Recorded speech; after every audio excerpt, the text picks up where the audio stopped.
Head to the state pen. You agreed to sell my multi-million-dollar company for $1. Well, Monte Carlo's not worth much without the Monte. Or the Carlo, for that matter. And the DA agreed not to prosecute if Barbara dropped the charges. This smacks of bailing you out, Montgomery, which we have established I will not do. Think of all the pleasure you're going to have watching me suffer as I see Monte Carlo wither in Barbara's clutches. I have heard the contrite act before, and it's not working for me. So what, you'd rather see me do 8 to 10 in Juliet for a well-intentioned mistake? A mistake? A mistake is buying the wrong size underwear. Kidnapping a woman, stealing her designs, feeding them to an accomplice, and then showing them to the world is a felony! All right, so I messed up. But how can I fix our marriage if I only get to see you every other Sunday through bulletproof glass? So what are you saying? Are you admitting that you need me again? Yes, I do. But I know you need me too. Then how come every time I need you, I can't find you? But I will change that. Just give me the chance to be the one you count on the way I count on you.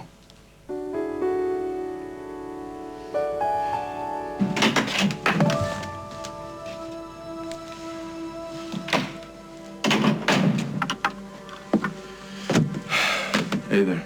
Hello. Did you come to do a victory dance, or you got something to say to me? I came to say goodbye. I guess Lily's check cleared then. Ciao. That's Italian for goodbye. I guess I came for a little more than What do goodbye. you want? You want a trophy? Oh, maybe you couldn't resist the scene of the crime. I always thought that we'd be better off without Monte Carlo in our lives. It's done, so let's dump it on Barbara Ryan and start this marriage with a clean slate. What marriage? I should be applying for an annulment. Oh, come on. We have all the important parts down. Love, devotion, rhythm. What, trust? What about trust? It's kind of a biggie.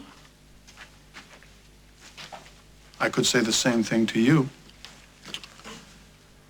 But I want us to have a second chance. And if that's being selfish, call me a selfish man. Well, at least you're honest. And I love you. And I know you love me too. So let us make this day one of our new married life together. You want to stay married? You better be prepared to deal. All right, give me a list of demands. I'll have it notarized. No. There's no list. There's just one small thing, and then I'm all yours. Anything. Allow Lucy and Aaron to stay together. I already told Sierra. No. This is for me. You accept them as a couple. You say that you're sorry.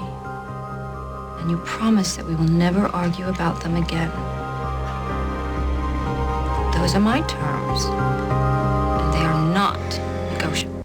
I told her Monte Carlo was just a shell, and I didn't want anybody else to go down with me. She agreed. I think you're leaving out the best part. Rosanna didn't spare any details, huh? Not a one. Is the walls closing in around me, or is it just me? Craig, Rosanna expects you to honor your end of the bargain here and let Aaron and Lucy see each other. Aaron Snyder is no bargain. You know, this isn't about Aaron. This is about Rosanna and you letting her know that you love her and respect her. You need to tell her that she was right. Look, she was willing to sell Monte Carlo for basically nothing just because you asked her to. So maybe, just maybe, you need to put aside your stubborn pride to get a second chance with your wife.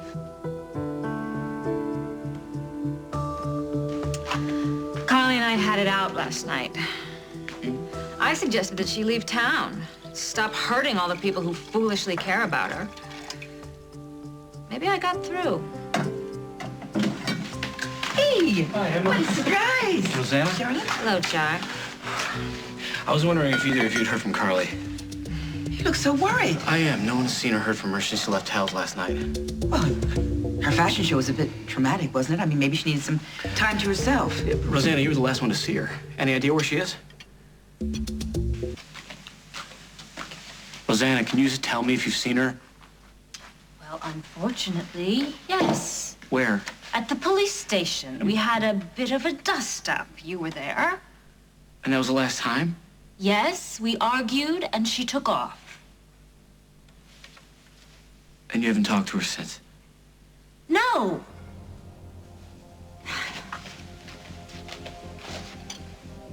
When you left the police station, where'd you go? Did you come straight to the farm?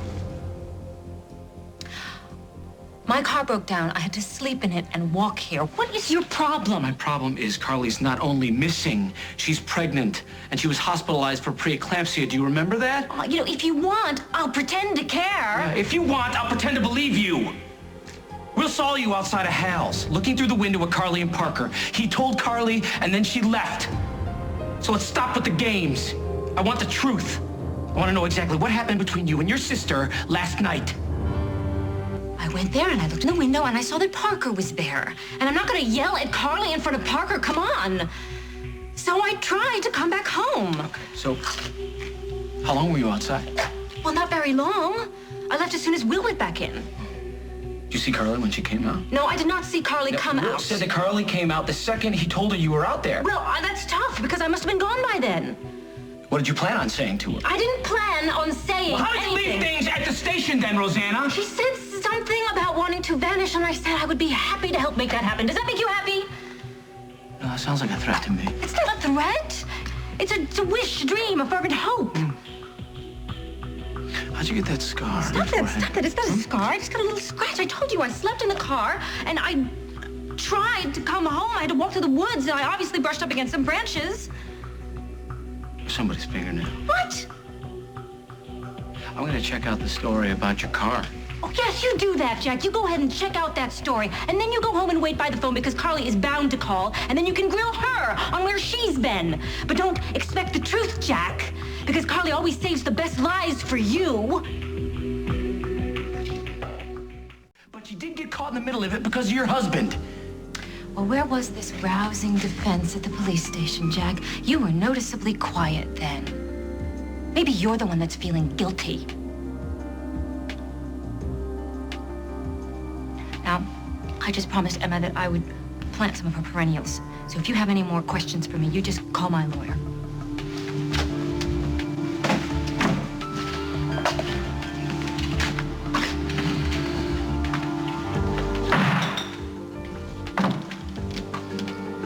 Is everything all right? Rosanna could care less about what's happened to Carly. Jack, what makes you think something has happened? Oh, it's just a gut feeling. Carly wouldn't go too far away from her doctors right now. She's about to have that baby any day. No, she wouldn't risk anything to harm her baby. I don't think so. Not Carly. Come on now, Jack. Now, Rosanna and Carly might not be friends ever, but I do not believe that Rosanna would ever harm her sister. How can you be so sure about that? It's a gut feeling. When was the last time she saw Carly? I myself heard a conversation between Carly and Rosanna that I can only describe as threatening. So I don't need Jack spooking me. Well, so she was angry. People say things when they're angry all the time. Jack also saw her scarf in Rosanna's car. Yeah, and I leave stuff in my sister's car a lot. Yeah, but you actually get along with Katie. All right, then there's a little issue of Jack not having the search warrant when we found the scarf. Well, he's got one now. And in the meantime? In the meantime, I'm gonna bring in the only person that I think can shed some light on this situation.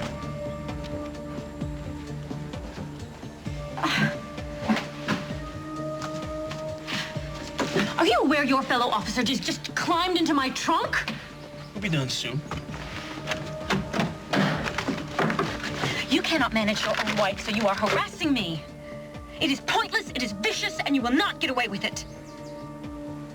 I got $5 and that warrant that says I can keep looking. And I trust you know what you can do with your warrant. Take your time, Palmer. What do you think you're gonna find in here? Carly's travel itinerary? No, Rosanna, something else. Something specific. So why don't you stop wasting all our time and energy and just tell us?